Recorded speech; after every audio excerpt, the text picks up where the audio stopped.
Untuk sekarang bro, Yes. gimana menurut lo step-step konkret yang mereka bisa lakukan untuk at least benahin finansial awalnya dulu nih? Kita kan mau bantu mereka merdeka finansial. Ya. Merdeka tuh harus finansial dulu ya. Lu nggak bisa tuh ngomong kayak lu jadi gembel yang merdeka, itu nggak ada. Tuh lu pemulung pinggir jalan. Lu harus bebas finansial dulu baru lu bisa merdeka secara individu. Nah gimana nih step by stepnya bro? Ya pertama harus punya yang namanya kesadaran finansial. Dikit banget bro orang yang punya kesadaran finansial. Bahkan yang kayak kita omongin orang-orang yang jadi influencer keuangan ya, modal mungkin keluar negeri atau kuliah di luar negeri itu ngerasa punya skill keuangan. Padahal mereka nggak pernah pegang duit besar, nggak tahu create value-nya dari nol gimana. 0 ke 100-nya nggak pernah, ya. 0 ke 10 apalagi. Jadi harus punya kesadaran finansial. Bahwa kalian itu siapa, ya apa yang kalian butuhkan. Baru setelah itu punya tujuan finansial yang jelas. Mau apa nih, duitnya segini ya mau kaya kah, mau ngalahin inflasi kah. Dan dari situ ya setelah punya tujuan finansial yang jelas ya kita punya investasi ke dua hal ya sebenarnya. Satu ya dari capital ya, atau dua kita investasi ilmu supaya kita bisa ngembangin itu. Karena saya tanpa ilmu semua ini saya nggak bisa di sini. Tanpa dulu waktu SMA ya saya ikut banyak sekali lomba belajar ini tuh ya buku tebel-tebel saya baca itu nggak akan bisa kemana-mana. Jadi ya pada dasarnya karena itu ya saya tuh bisa di sini. Jadi penting sekali orang tuh invest di yang namanya pendidikan. Tapi kan kesadaran finansialnya harus dibuka dulu.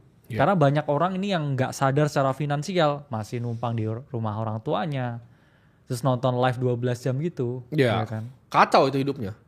UKT-nya masih dibayarin. Wah kacau itu. Iya kan? Lu masih apa sama orang tua lu nonton live 12 jam, lu ngasih duit. Tapi problemnya ya kenapa dia bilang kok Timothy begitu sih, kan itu entertainment, bukan masalah entertainment, tapi apa yang dibahas di situ. Lu lihatlah manusia-manusianya jenisnya seperti apa, makhluknya seperti apa. Punya uang langsung dihabiskan, lu kasih dia duit dihabiskan lagi. Terus itu jadi contoh kan bro ke generasinya. Terus ada yang bilang juga, gue tuh sempat dapat bro clippingan dikirimin teman gue. Salah satu MI juga ngirimin gue, M itu apa? manajer investasi. Oh. Tau nggak MI kirim ke gue. Terus gue buka, ada yang ngomong ya salah satu orang ya.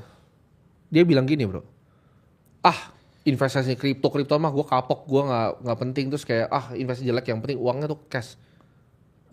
Lu kasih aja jalan sesat loh ke masyarakat luas dengan nunjukin gaya lifestyle hidup yang gitu. Pokoknya uang nih habis, uang habis. Kan lu bisa lihat orang yang makan dari viewer atau kayak gimana. Ciri-cirinya adalah ketika lu udah mulai sawar-sawar, hidupnya udah mulai berubah bro. Dulunya namanya naik Avanza, sekarang mulai naik Alphard, ya kan. Dulunya ngemis, mulai BMW murah. Lu bisa lihat transisi hidupnya. Itu kira-kira yang biasa makan dari viewer tuh kayak begitu. Ya.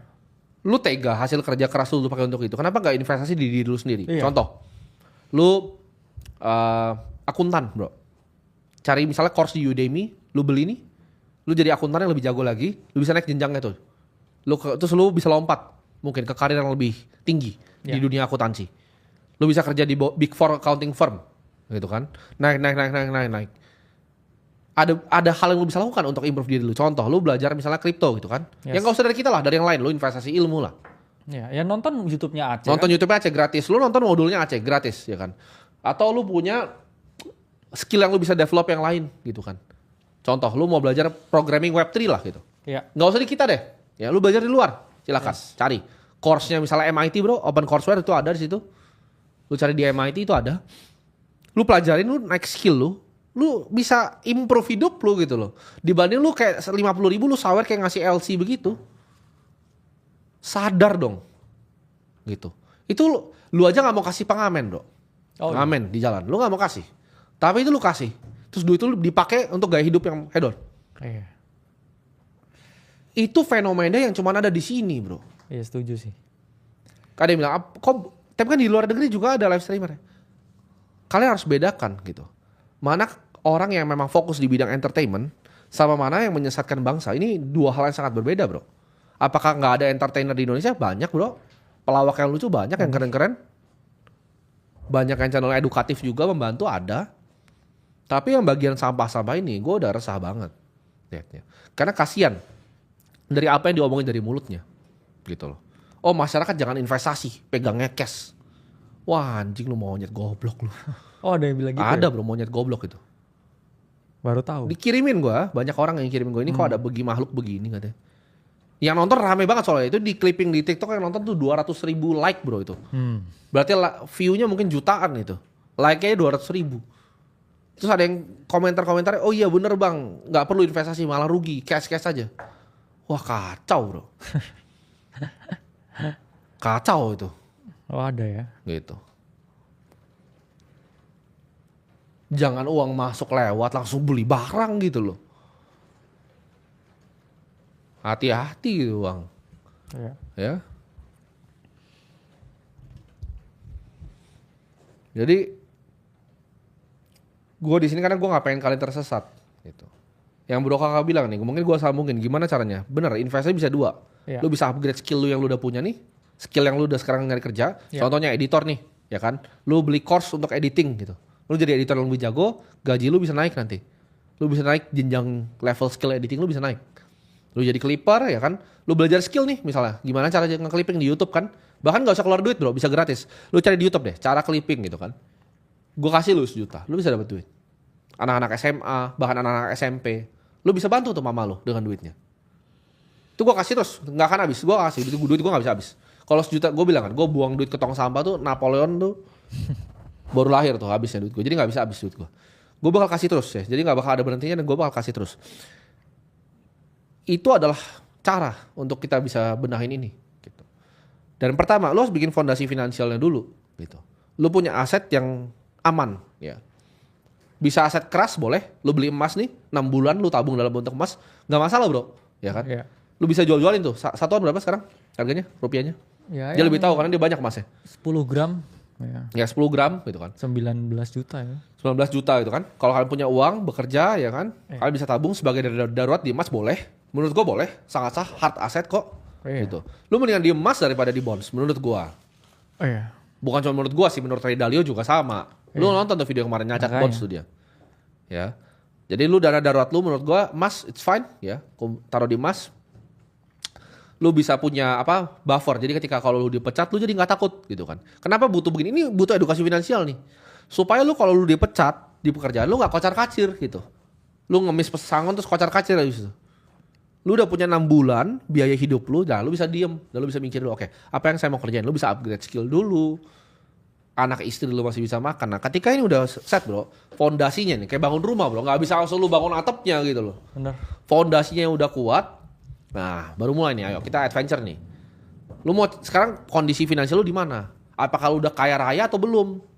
Kalau kaya raya, diversifikasi sebar 7 sampai 8 aset. Ya. Lu beli mobil langka, lu beli jam tangan, lu beli properti di Bali. Lu beli apa bisnis private equity, lu beli fund di venture capital, lu beli fund di hedge fund luar negeri, lu beli crypto fund. Tapi itu buat very kaya. Iya. Ada yang nonton, gua tahu teman-teman gua ya, lu beberapa lu, ada 3-4 orang gua tahu teman-teman gua yang nonton ini orang kaya. Tapi di luar lu, ini gua bahas nih yang buat masyarakat dulu nih. Yes. Ya kan? Investasi masyarakat kecil itu apa yang bisa diinvestasikan biasanya? Reksadana, obligasi, saham, Bitcoin.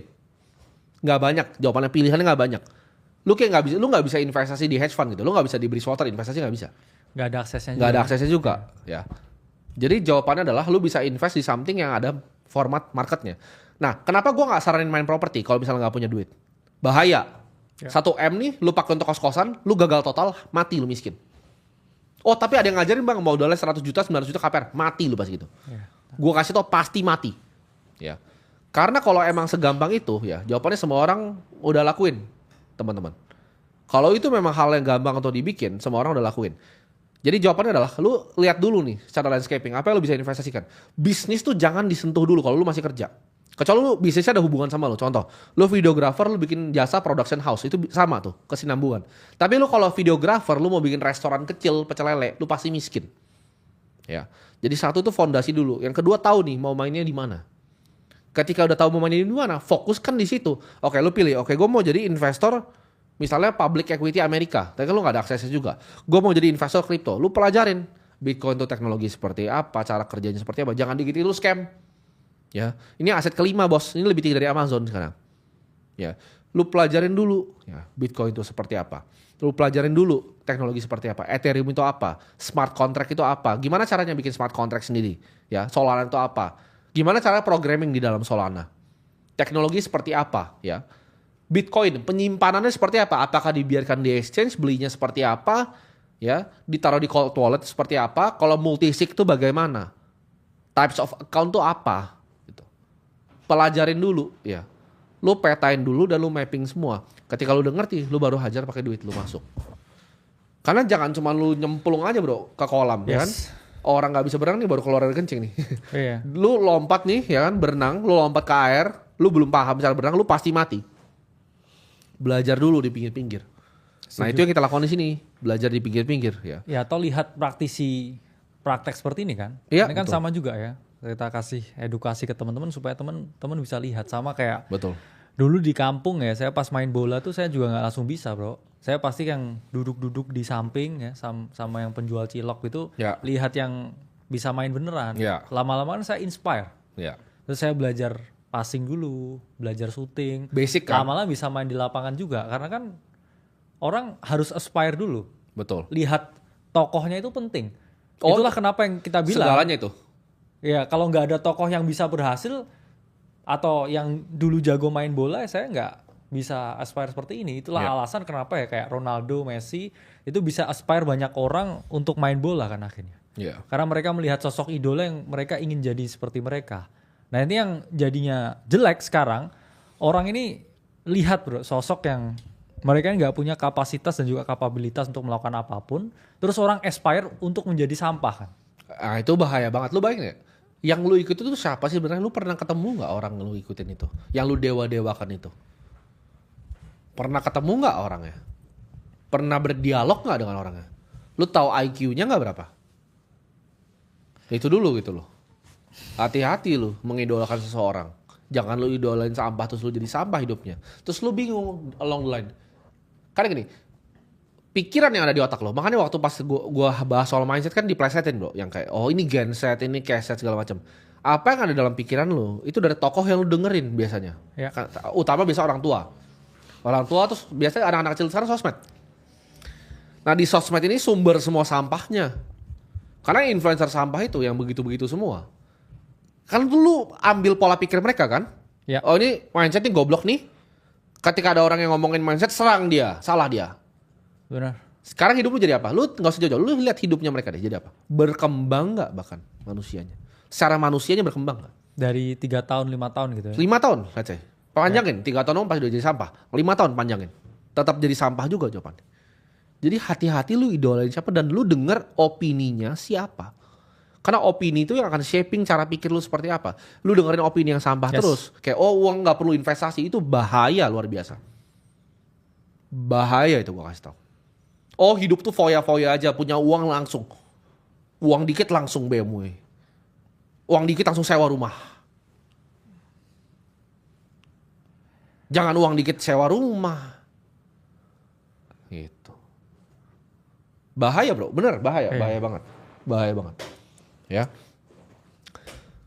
Kalian harus sangat hati-hati dan pilah informasi mana yang masuk ke otak lu. Jangan lu masukin semuanya.